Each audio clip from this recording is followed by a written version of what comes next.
very much for taking time to join this webinar again today. So what I'll do is I'm going to switch my video off, so hopefully that'll help the connection a little bit, and I shall share my screen with you.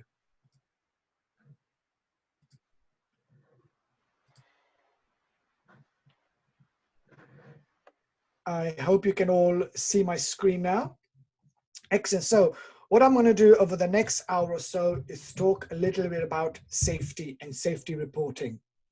And before we do that, if you take one step back and look at the definition of GCP, the purpose of GCP is to protect the rights, the safety, well-being of clinical trial subjects, and ensuring that the data is complete, accurate, unbiased.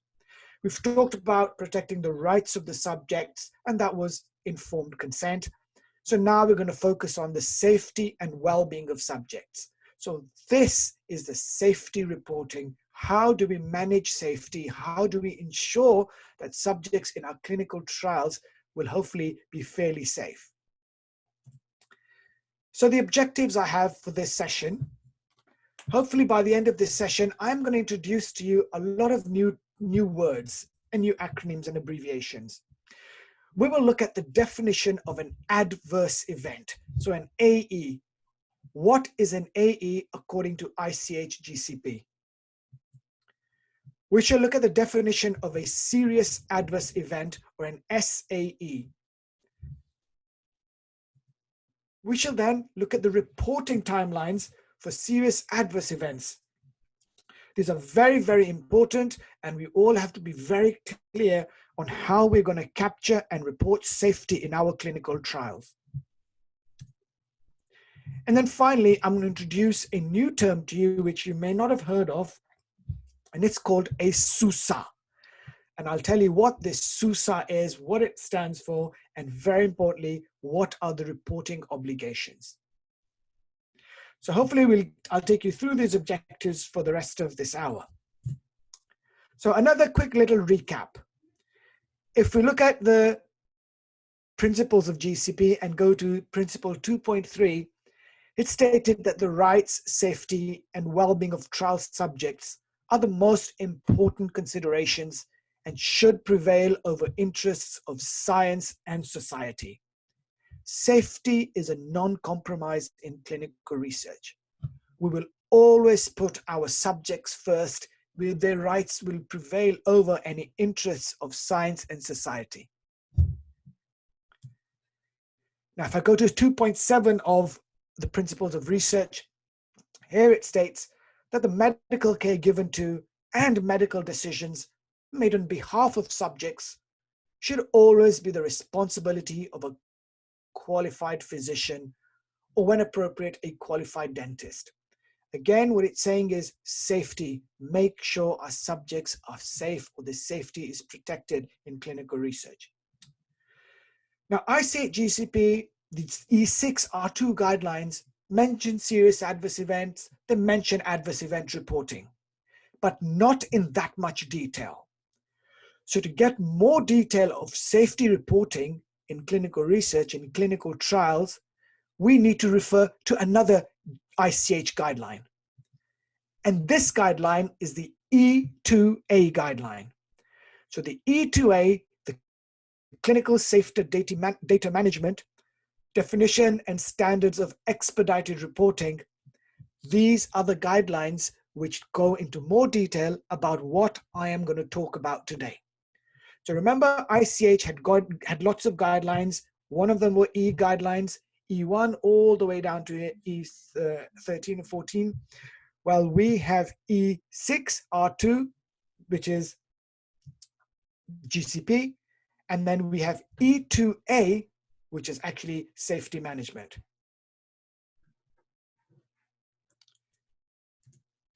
So safety, who is responsible for safety? Safety is of paramount importance in clinical research.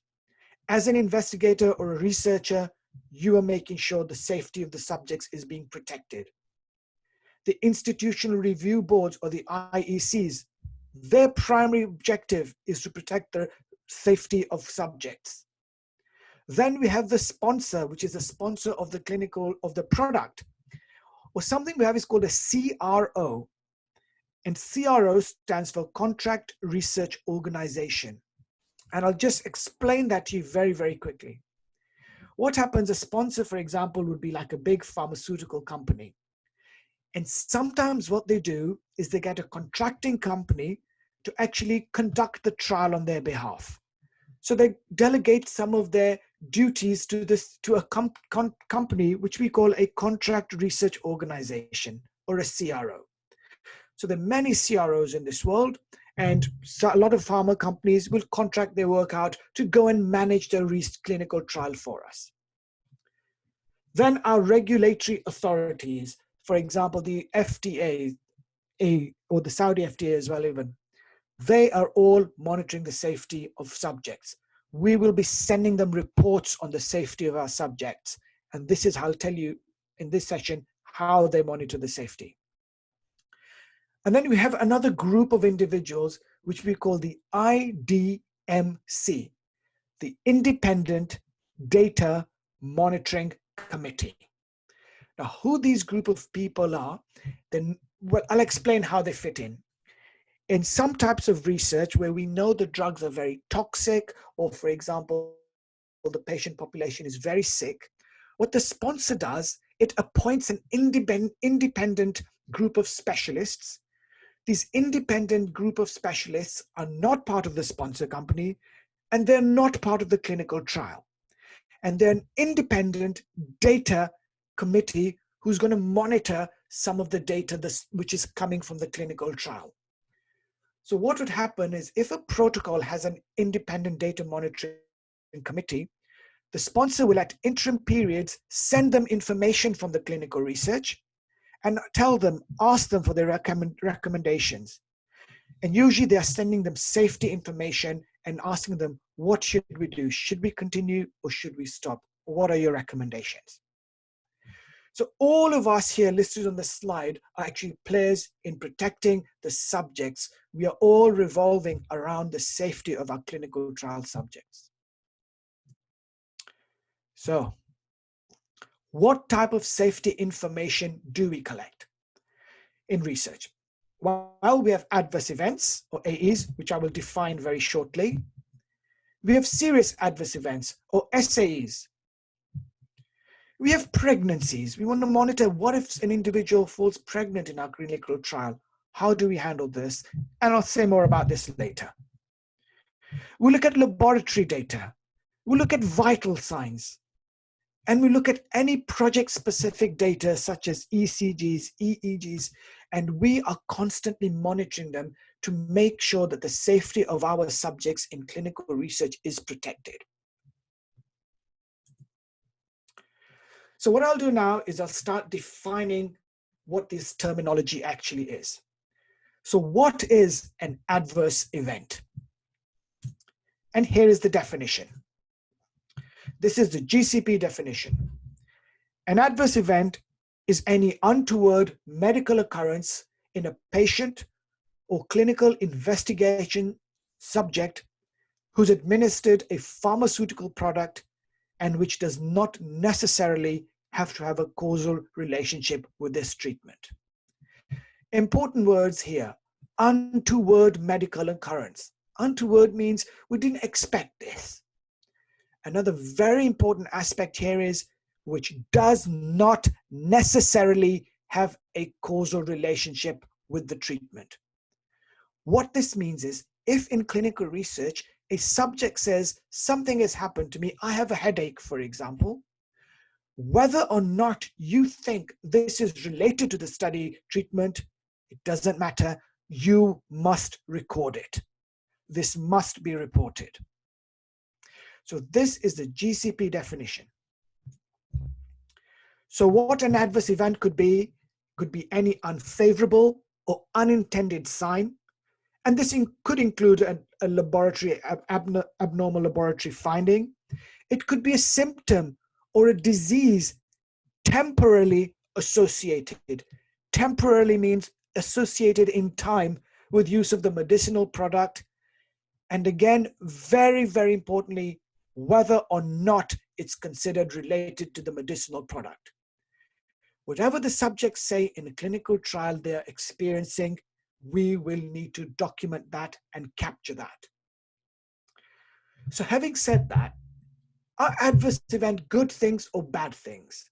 Do we want them or don't we want them? Well, the answer is yes or no. Remember, an adverse event is an untoward medical occurrence. It doesn't mean it's a bad thing. To give you an example, let's look at the drug minoxidil. Minoxidil, when it was being developed, is being developed as an antihypertensive. But when it was being developed, subjects quoted or stated they were having an adverse event. And this adverse event was hair growth. Yep. So an adverse event of hair growth was a side effect of minoxidil. So not necessarily does it have to be a bad thing. It's an untoward medical occurrence which we have to capture.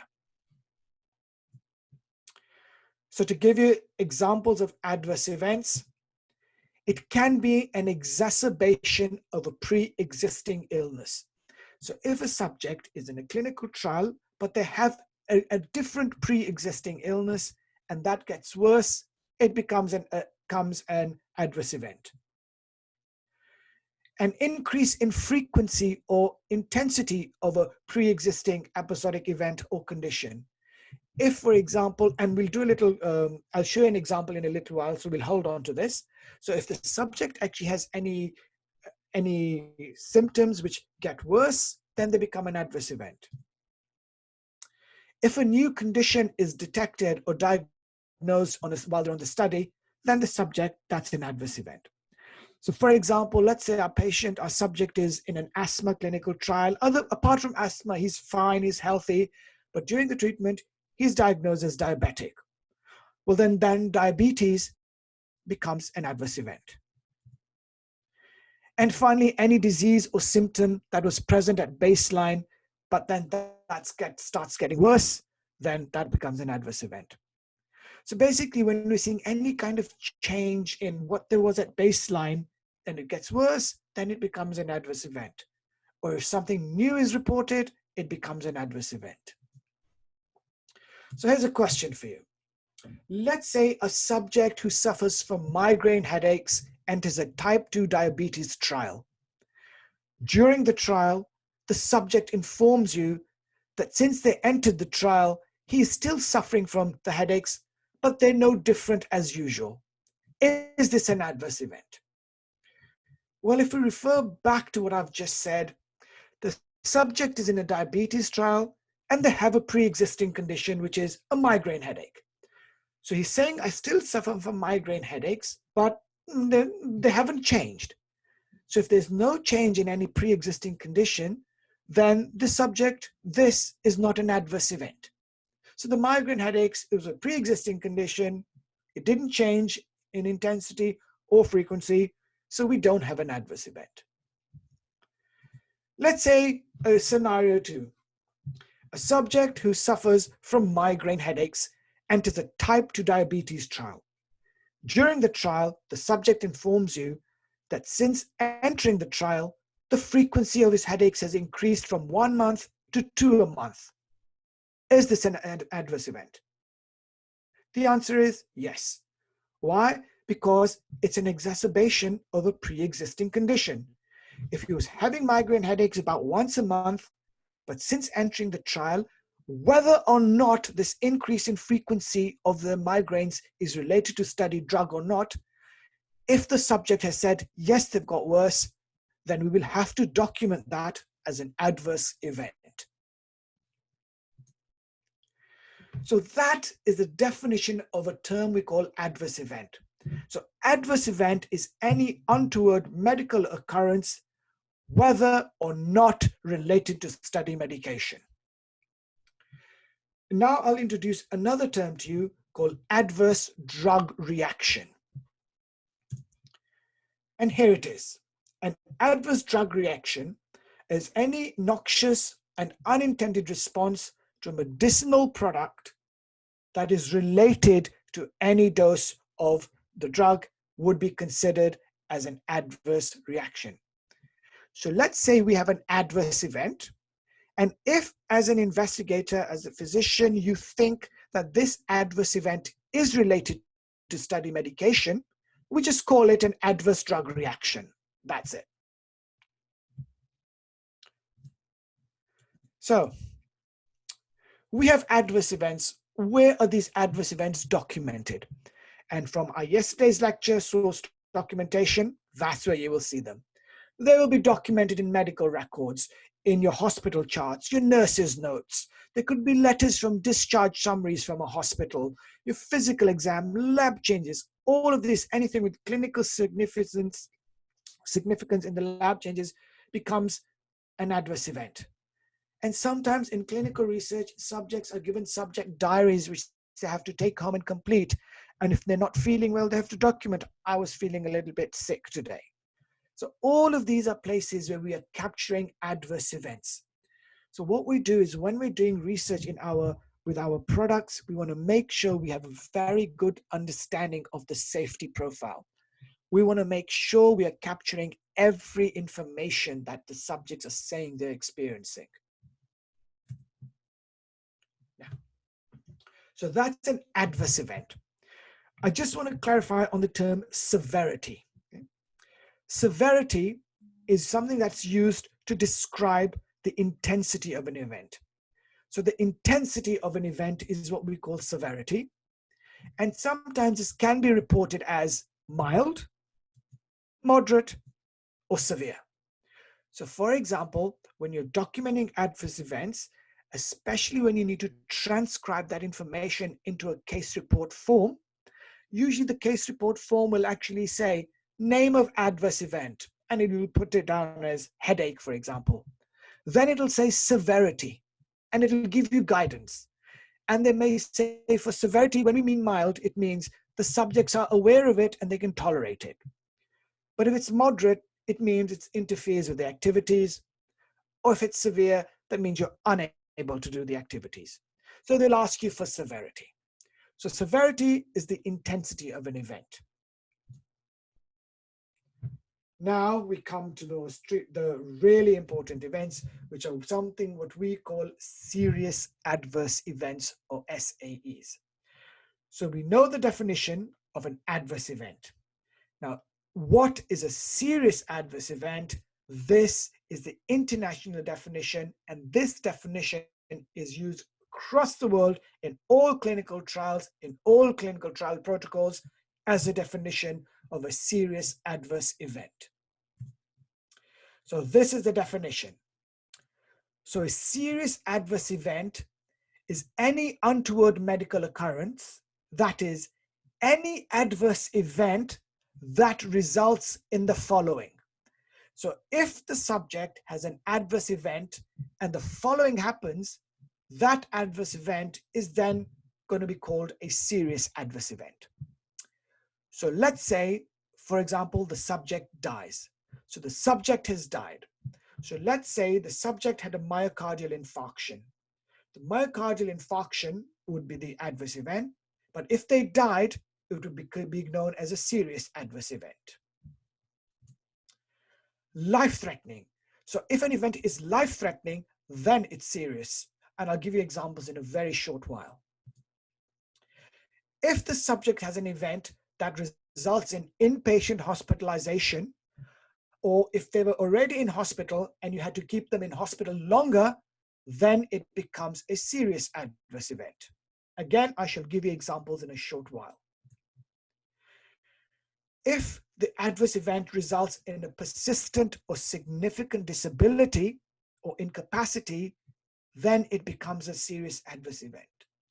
So let's say, for example, a subject is in clinical trial and they have a stroke. And because of the stroke, they're left paralyzed in their right arm and they can no longer use it anymore. Then in that case, that stroke becomes a serious adverse event. And then congenital anomaly or birth defect. What if an individual who was a female who was in a clinical trial and she becomes pregnant? And I'll say more about that later.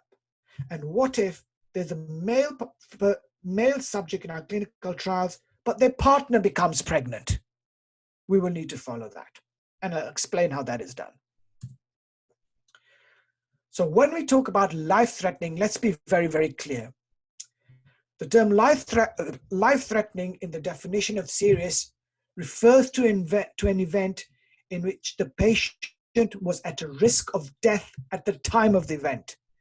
It does not refer to an event which hypothetically may have caused death if it was worse. So life-threatening is, was it life-threatening at the time it actually happened? So any adverse experience that puts the subject in the view of an investigator at immediate risk of death from when time it occurred. If that's the case, then that would be considered life-threatening. So to give you some examples of life-threatening events, hemorrhaging, internal bleeding, or a rapid drop in blood pressure. Not necessarily the patient may die, but this would be life-threatening because you would have to come and maybe make an intervention. Loss of consciousness, for example, from an increase in pressure on the brain, that is life-threatening. So those are a couple of examples. So when we talk about hospitalization, what do we mean by hospitalization? So hospitalization means there has to be a formal admission. So if it's a formal admission, then that is called a serious adverse event. Or if the subject stays in the hospital for more than 24 hours. So let's say, for example, hospitalization itself is not a serious event, adverse event. It is what caused the hospitalization. That would be the serious adverse event. And the outcome is hospitalization. And I'll give you an example. So let's say, for example, a subject is in a clinical trial and they have a myocardial infarction. They're rushed into the hospital and they're hospitalized. We have to report that. We can report this as, let's say it wasn't a very bad, let's say it was a myocardial infarction. We report the adverse event as myocardial infarction. And because they were hospitalized, you would say it's a serious adverse event. Let's say, for example, in the clinical trial, the subject is in an asthma clinical trial, for example, and they were playing football and they break their leg. The leg is broken, they're rushed into hospital, and you have to operate, so you're going to keep them overnight. So the adverse event would actually be a broken leg, and because the subject was hospitalized, it becomes a serious adverse event. I hope you're with me because this is very, very important how we document these. Now, when we talk about persistent or significant disability or incapacity, by here we mean a significant disruption of a person's ability to perform routine life functions. So let's give you an example. Let's take the same example. The subject is in a clinical trial. They break their leg playing football or whatever, fall down the stairs and they break their leg. And they can't walk properly because they're on crutches. Well, that is not a significant disability because they can still be able to perform their routine life functions that they can walk. But if they're paralyzed, then that becomes a significant disability because they can no longer perform their routine life functions. Here are a few other examples. Let's say, for example, the subject was in the research, clinical research, had a car accident, banged their head, and they can no longer speak. Because they cannot speak anymore, they've lost their speech. That was something which is part of the routine life function they cannot do. So let's say, for example, they're very, very tired. I can't get out of bed anymore. I can't go to work anymore. My fatigue is so much. Then that fatigue is becoming a significant disability or incapacity. It would be considered a serious adverse event. Loss of memory or paralysis. Just a few examples here of persistent or significant disability incapacity. Now, when we talk about congenital anomaly, what do we mean? Well, now we're looking at exposure of the medicinal product either prior to conception or during pregnancy that results in an adverse outcome for the child. Usually when we're doing our protocols, our clinical research, one of our exclusion criteria or one of our specific requirements is that all subjects must undertake adequate contraception. And in the protocols, we clearly state what the sponsor says, or what's generally accepted as adequate contraception is listed there. But what happens if a female enters a clinical trial and if she falls pregnant, for example, usually they are excluded, removed from the trial, but we will follow them. We will follow them until the child has been born, if they allow us to do that, and we want to know what was the outcome. Now, the other situation is if it's a male in the clinical trial and their partner falls pregnant, because even for males in the clinical trial, everybody has to perform adequate contraception.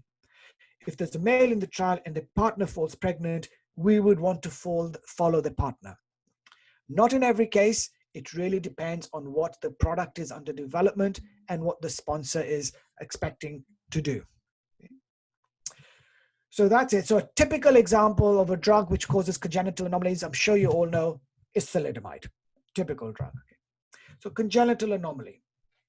Now what happens is pregnancies themselves are not a serious adverse event. Okay, it's if there's a congenital anomaly, that's what we're going to follow. In clinical research, when individuals do fall pregnant or whatever, then we do capture that information on usually separate forms called pregnancy notification forms. Now, so those were some of the definitions of serious adverse events. Anything fatal that results in death, life-threatening, requires hospitalization, prolongation of hospitalization, is a congenital anomaly or a disability. So those are kind of the standard definitions of serious adverse events. However, we have one more as well, and this is what it is. It's other medically important event. So this is what we allow is the flexibility that, let's say, subject has an event which may not be immediately life-threatening or result in death or hospitalization, but in the judgment of the investigator may jeopardize the patient or may require an intervention to prevent the subject dying, to prevent life-threatening event, to prevent hospitalization, for example. So to give you a few examples here is, let's say, allergic bronchospasm that requires intensive treatment in an emergency room or at home. Allergic bronchospasm, not necessarily life-threatening, but it does require intensive treatment. They went to the emergency room, but you were not admitted because hospitalization is a formal admission. Then you can call this still serious, but under the category of a medically important event. Another example is convulsions. Convulsions that do not result in inpatient hospitalization. If in the judgment of the investigator, you think, you know what, I think this is serious, we allow you to report it as serious. Another example is development of drug dependency or drug abuse. Because remember, when we're doing clinical research, we're still testing the drug, we're seeing how it works, we're trying to get as much information as we can. So these are just a few examples for you. And these are the definitions whenever you do a research, clinical research, according to ICH, GCP requirements. These are all the standard definitions you will actually see in the protocols. So we have adverse events, we have serious adverse events. How do we report them? Well, adverse event responsibility is the reporting of the investigator, and you can delegate this task, which I'll talk about on our last seminar. And remember from yesterday, I told you when the sponsor comes, they send a monitor to come and monitor the trial, to give you oversight of the trial. What the monitor will do is they will look at these adverse events, they will look at these serious adverse events, and they'll want to know, are you capturing them properly? And very importantly, are you reporting them to the sponsor? Are you following up the subject? They want to make sure that is actually happening. So when you're recording adverse events, a few little rules here for you. Okay. First of all, each sign or symptom is a different adverse event unless a combination is recognized as one diagnosis. So let's say, for example, the subject says, oh, doctor, I've got nausea and vomiting. Well, nausea and vomiting isn't one adverse event, it's two separate adverse events. So you'd capture them as two adverse events. Or let's say, for example, the subject says, oh, doctor, I've got a runny nose, I've got a cough, I've got a temperature. And you think, well, this looks like influenza. Then if you know the diagnosis, you document influenza. Okay. Adverse events are completed on a form called an adverse event form. And this form, I'm going to show you a serious adverse event form, but the adverse event form is a simple form. It says name of the event, when did it start, when did it stop, what was the severity, and there's one very, very important question on it. Is this related to studied drug or not? Yes or no?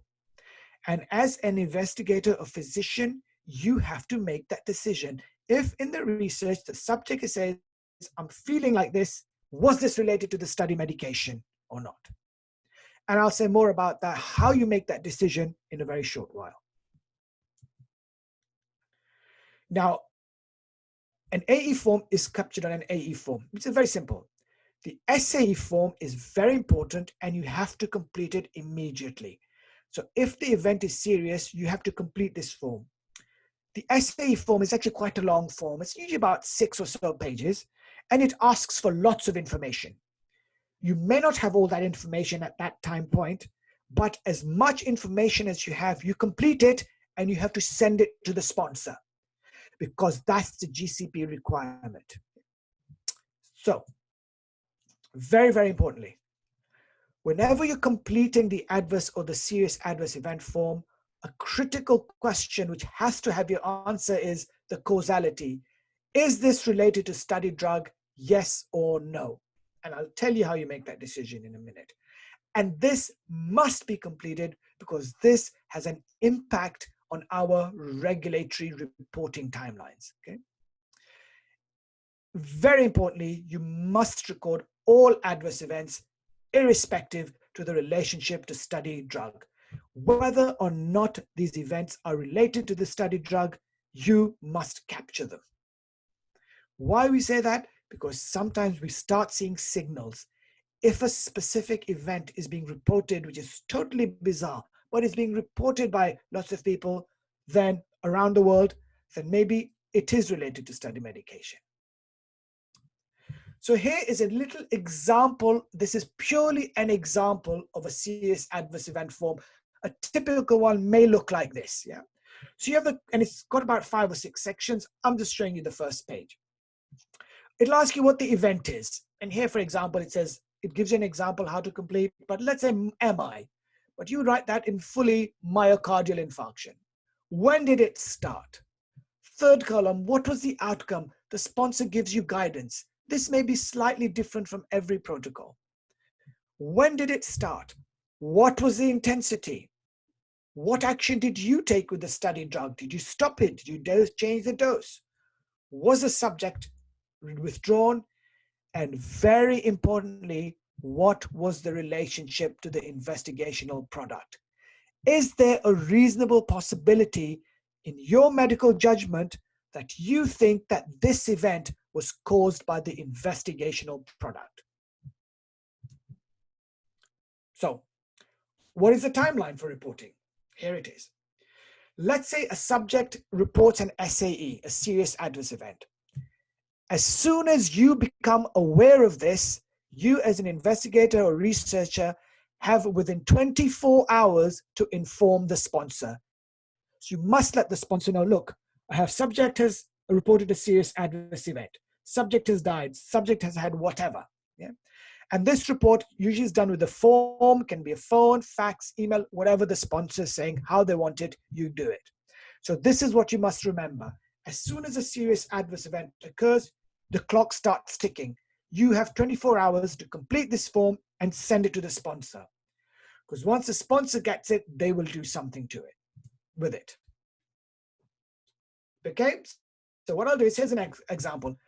Is this a serious adverse event? Let's have a look. It says a 21-year-old male healthy patient in a phase 1 clinical trial experienced a violent convulsion at home. He was rushed to A&E where he was administered the relevant IV therapy. The patient remained in hospital for 8 hours, recovered, and was allowed to go home. The investigator considered the event was related to study medication. The question is, they had a violent convulsion. So they were rushed to A&E. They were rushed to A&E, they stayed for 8 hours. Were they hospitalized? No, because hospitalization is a formal admission or an 8-hour stay. Question is, did they die? No, because they were recovered. Question is, was this life-threatening? Well, people do have convulsions, not necessarily life-threatening. So in a judgment, in my judgment, for example, or a medical judgment, they may say it's not. But to me, this sounds quite serious. So I'm going to call this serious, and I'm going to call this as an other medically important event. So how I would document this on the serious adverse event form, if I go back here, here, I would put here on the diagnosis, I put here, violent convulsion. When did it start? I'd complete all of this. And then I'd look at the section 2, which says seriousness. Which criteria did it meet? And I would say other medically important event. That's how I would document this. Now you may say, wow, this is complex. It's actually not. It's quite straightforward. And when you do your research, start doing a clinical research with your sponsor, they will train you on this. So important thing here to remember is your source documents have to be complete. You must be capturing these adverse events, serious adverse events. The reporting timeline for serious adverse events to the sponsor is within 24 hours. Adverse events you capture in the case report form, you capture in the medical records, then transcribe them to the case report form. But a serious adverse event, you will need to communicate with the sponsor.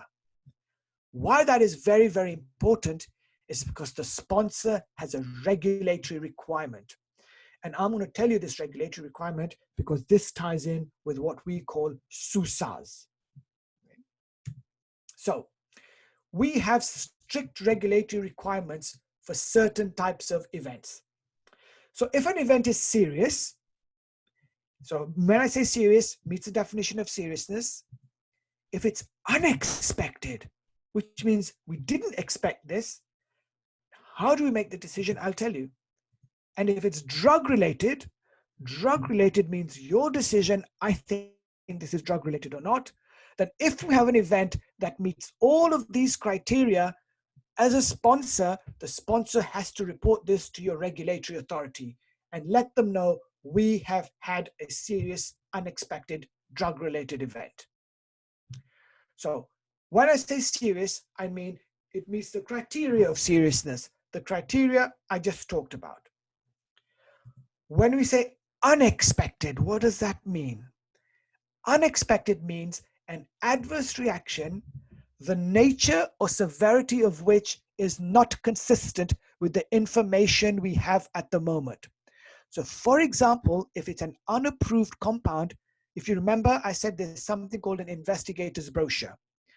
And this investigator's brochure contains all the information to date about the study drug. And it'll contain all the safety information. So if an event occurs and that was not documented in the investigator's brochure, it is unexpected. Now, if the investigational product is a commercial product, then if that event is not written in the label of the product, and this label we call the Summary of Product Characteristics, or SMPC, or if it's in the US, it's the USPI. If it's not there, it is unexpected. So let's say, for example, I'm doing a clinical trial and the subject has a myocardial infarction. And that myocardial infarction, as an investigator, I say, oh my God, that's serious. And as an investigator, I say, it's drug related. So you complete this form and you send it to the sponsor. What the sponsor will do is they will look at that, they will look at their safety database, and they will look at the investigator's brochure. And if they see that that myocardial infarction has never been reported before, then that is unexpected. So the decision of whether an event is expected or unexpected lies with the sponsor. The decision of drug-related lies with you. Okay? So drug-related evidence to suggest a causal relationship. You use your medical judgment. When you look at an event happening, you know the disease, you know the patient, you know the profile of the drug.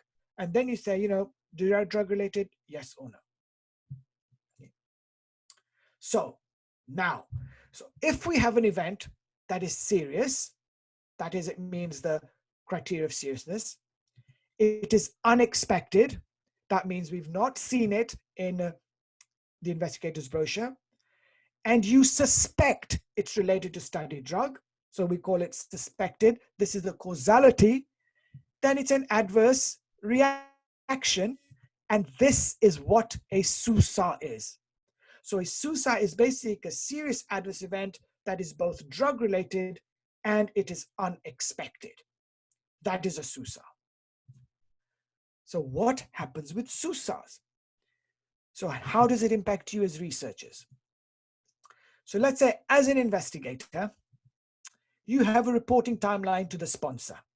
So all serious adverse events have to be related to the sponsor. When the sponsor gets it, they have to send these safety reports to the regulatory authorities because that's part of their obligation. So this is how it works. Let's say we have a fatal life-threatening event. So either the subject died or you said this is life-threatening. Within 24 hours, you will relate it to the sponsor. So that's your timeline, the magic timeline. So fatal, life-threatening, you're saying it's drug-related, you send it to the sponsor. The sponsor looks at this and they say, oh my gosh, we've never seen this before. It's unexpected. So if it's serious, drug-related, unexpected, we call it a SUSAR, then the sponsor obligation is to report this event, this SUSAR, to the regulatory authority within 7 days. So this is why your causality is very important. If you say it's drug-related, the sponsor says it's unexpected, within 7 days, if it's fatal, life-threatening, it has to be reported to the regulatory authority. What if the other definition of seriousness, okay? So hospitalization, prolonged hospitalization, congenital anomaly, disabling, incapacitating. If that happens, and as you say, it's drug-related, the sponsor says, we've never seen it before, you will let them know within 24 hours, and then the sponsor has 15 days to let the regulatory authorities know. So this is critical. This is how important safety information is. So if you think about it, around the world, when big multi-international trials are happening, we are getting these reports of SUSARs. So you may be doing the clinical trial in your country. You'll be doing it at your site. So you only see the safety information at your site. Yeah. But as a sponsor, the sponsor has an obligation to inform every researcher in the study who's working on the product of the safety profile of the drug. And what happens is, as the sponsors are collating these SUSARs, they're sending them to regulatory authorities, they will summarize them and send it to you.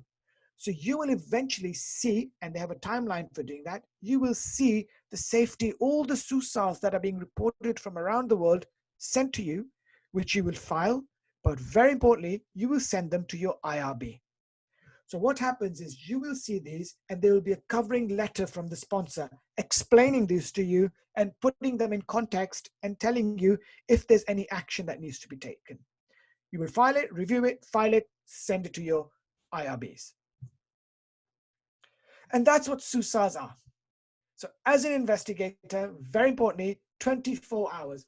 As soon as you become aware of a serious adverse event, within 24 hours, you have to report it to the sponsor.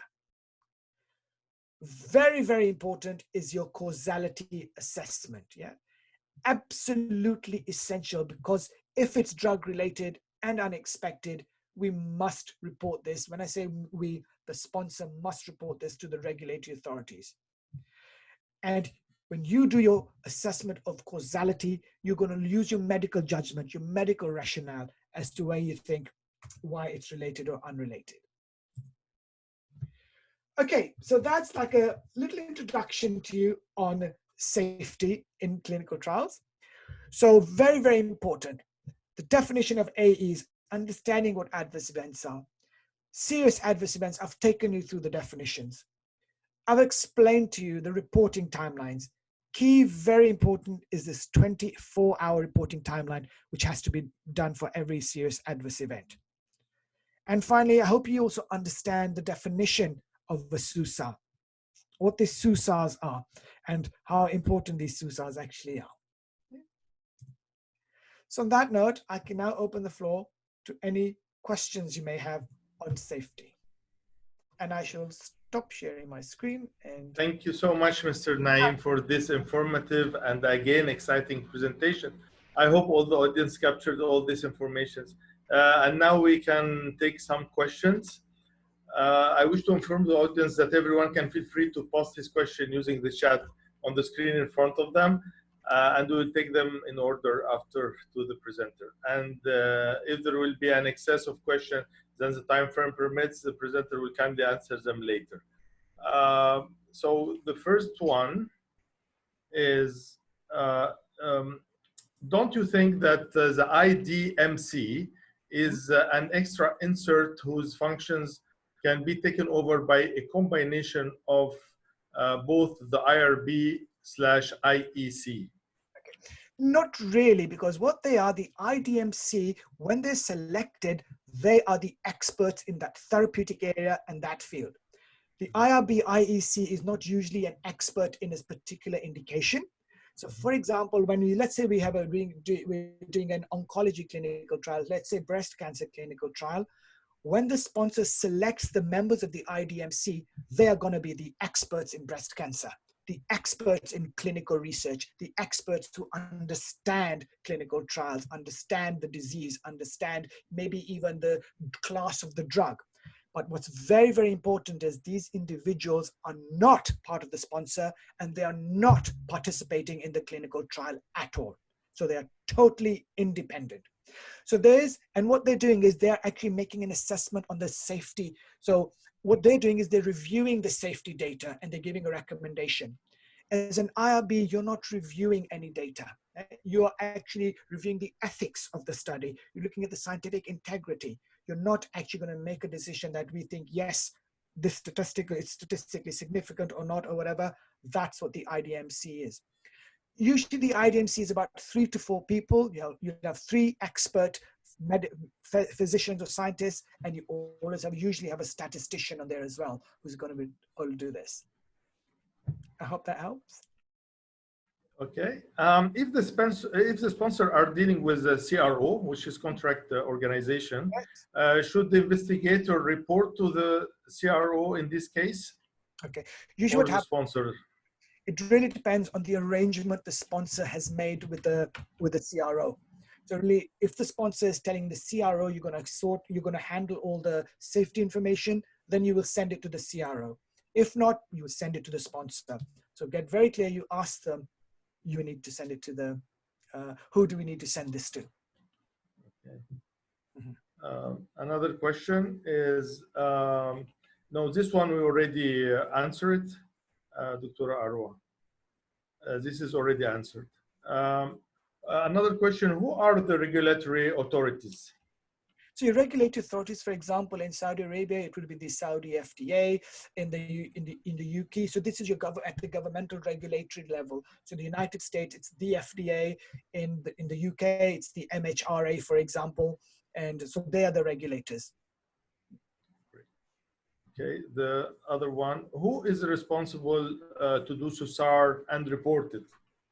And which type of AE or SAE that will lead to the discontinuation of the study? Let's take the first one, the SUSAR, to whom we report. Okay, so can you put the question on the Yes, screen? yeah. Sorry. Who is responsible to SUSAR? So the responsibility of reporting the SUSAR is a sponsor obligation. So that would be a pharmaceutical company or the biotechnology company. They are actually responsible for reporting SUSARs. What happens is when you send them the SAE form, what they do is information from there, they put on another form. And this other form is called, for example, a CIOMS-1 form. And that is used to report the SUSAR. So it's their responsibility and they will do it and they will report it. As researchers, your obligation is to just get the SAE form to the sponsor within 24 hours. So I hope that answers that question. So the next question, which type of AE or SAE will lead to the discontinuation of the study? Very, very good point. This really, really depends on the disease we're working in and the profile of the drug as well. So what would happen is, sometimes subjects say, we've had an event, we want to withdraw, they'll withdraw. Sometimes the investigator thinks that in the best interest of the patient, if an SAE has occurred, I am going to withdraw him. Sometimes if a subject does have an SAE, they do not necessarily discontinue. Once they've recovered, they can continue. For example, in oncology studies, if they're getting some benefit, they will want to stay. So there isn't really a clear-cut answer that it's this SAE, which we call discontinuation. It's very much protocol-dependent, disease-dependent, drug-dependent. Okay. I hope that answers that question. Yes, thank you. If the patient broke his leg, as you said, that will be an SAE, serious adverse event. But isn't that outside event cause the effect? So that if it includes in the trial, will that affect it? I mean, he says that if somebody walk on the street and basically break his leg outside of the trial, won't that affect the results of the trial? Very good question. Now, if you look at the definition of adverse event, is any untoward medical recurrence, whether or not related to study drug. So whether or not it's related, they've broken leg. So the event would be broken leg, yes? But you've put it down as not related. That doesn't matter. We are capturing everything. And I'll give you a little example. Now, this is an example which is used, and I don't know how much truth is in this example, but I read it once a long time ago. There was a clinical trial which is being conducted in Asia. And one of the patients came to the doctor and said, "Doctor, I've been bitten by a dog." Yeah? The doctor says, "Well, there are lots of dogs around, they bite. Yeah, that's their job." But then a few weeks later, another patient came in saying, "I've been bitten by a dog." And then another. And he wasn't documenting that. And he decided to tell the CRA and tell the sponsor. And what the sponsor had actually seen was they were getting reports of dog bites from around the world. And what they've found was that this drug was actually being excreted in the sweat of humans, and the dogs did not like the smell of it. So in a way, it was related to standard medication because there was an effect on the animals or whatever. So we want to capture everything, whether or not it's related. When we do our study reports, then we clearly say, these were the ones which are related, or maybe these are unrelated whatsoever, and we put everything into context. And that's what we have to do in the study report.